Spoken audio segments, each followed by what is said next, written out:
आप सबको प्रणाम, नमस्कार।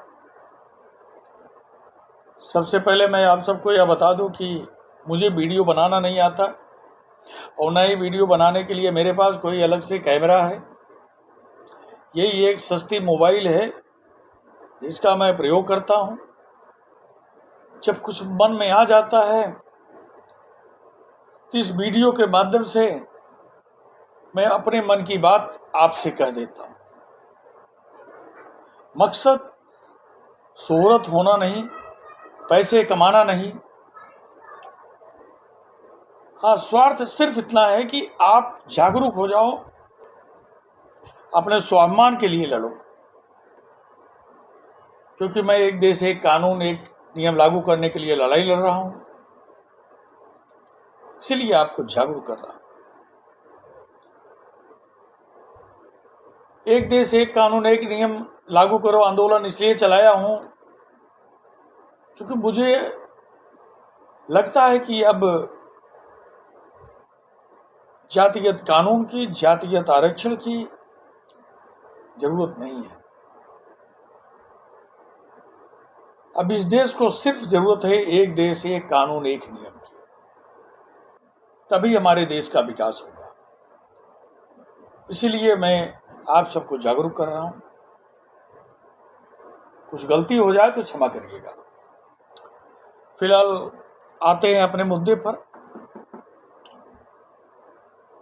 आप सबको याद होगा कि हमारे प्रधानमंत्री श्री नरेंद्र मोदी जी जब गुजरात के मुख्यमंत्री हुआ करते थे तो उन्होंने किसी मंच पर यह कहा था कि समस्या किसी बॉर्डर पर नहीं है, बल्कि समस्या अगर है तो सिर्फ दिल्ली में है। माननीय प्रधानमंत्री जी का यह भाषण सोशल मीडिया पर चल रहा था और मैंने एक दिन सुना तो मैं उस पर चिंतन करने लगा कि क्या सच है? ये सारी समस्याएं दिल्ली में है। भाई, मैं अगर स्टेट यूपी का हूं तो समस्याएं तो यूपी में होगी।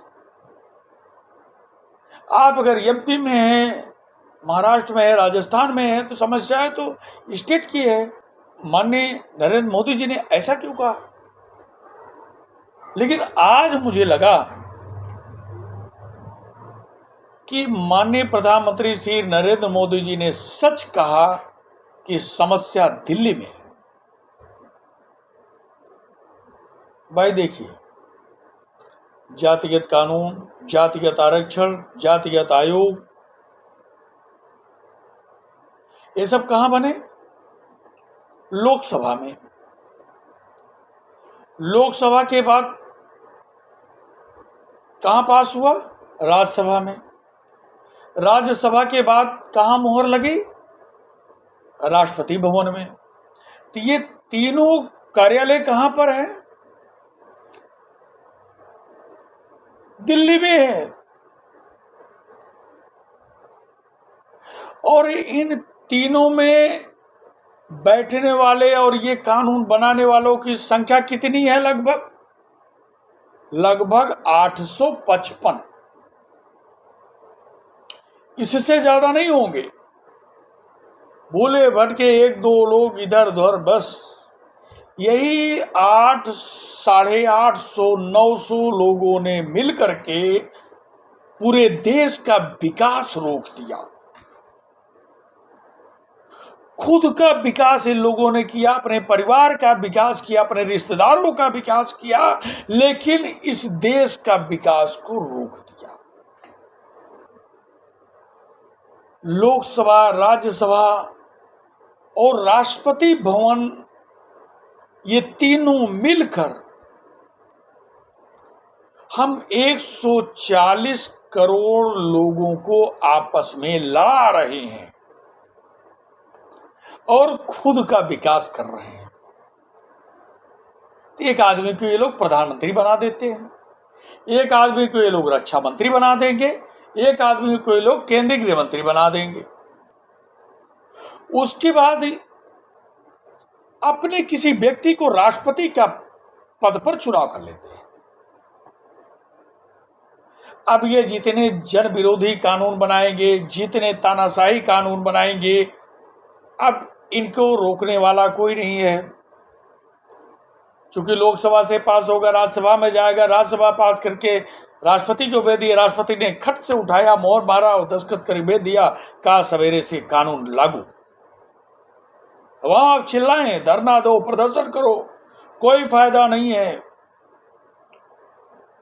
क्यों? क्योंकि इन लोगों ने मिलकर के लोकतंत्र की हत्या कर दिया। ये लोग लोकतंत्र के हत्यारे हैं।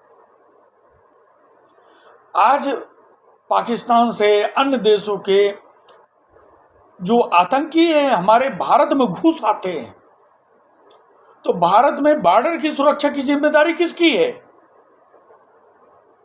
भारत के प्रधानमंत्री की है, भारत के केंद्रीय गृह मंत्री की है, भारत के रक्षा मंत्री की है। तो समस्या कहां है? दिल्ली में है। हमारे प्रधानमंत्री जी ने बिल्कुल सही कहा था कि समस्या दिल्ली में है। मणिपुर में देखिए जाति संघर्ष हुआ, खूनी संघर्ष हुआ। बंगाल के पास मुर्शिदाबाद में क्या हुआ? जातिवादी खूनी संघर्ष हुआ। छत्तीसगढ़, झारखंड में नक्सली, अरे नक्सली कोई विदेशी नहीं है, नक्सली यही भारतवासी है। ये नक्सली उक्सली को खत्म करने का 2 घंटा भी नहीं लगेगा अगर केंद्र सरकार चाहे तो। लेकिन समस्या कहां है? दिल्ली में है। दिल्ली में हमारे भारत के प्रधानमंत्री श्री नरेंद्र मोदी जी ने बिल्कुल सही कहा कि समस्या अगर है कहीं तो सिर्फ दिल्ली में है। तो हमारी और आपकी लड़ाई किससे होनी चाहिए? दिल्ली में बैठे हुए लोगों से होनी चाहिए। दिल्ली में बैठे हुए लोग, कितने लोग तानाशाह हैं? लोकसभा सांसद, राज्यसभा सदस्य, राष्ट्रपति भवन, लोकसभा स्पीकर, राज्यसभा के सभापति महोदय, कुल 855 लोग हो गए। यही इस देश के तानाशाह हैं। और यही 850, 855, 900 लोगों ने मिल करके हम 140 करोड़ के लोगों को गुलाम बना लिया है। हमें इन लोगों से आजाद होना है, हमें इनसे लड़ना है। सब जन विरोधी काम कर रहे हैं।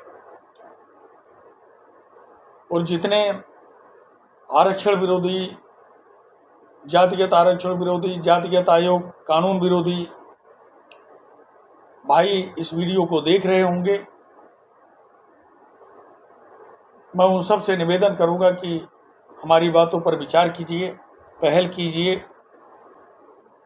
1-2 दिन के बाद जो मेरे मन में आएगा, इसका दूसरा पार्ट मैं आप सबको सामने रखूंगा।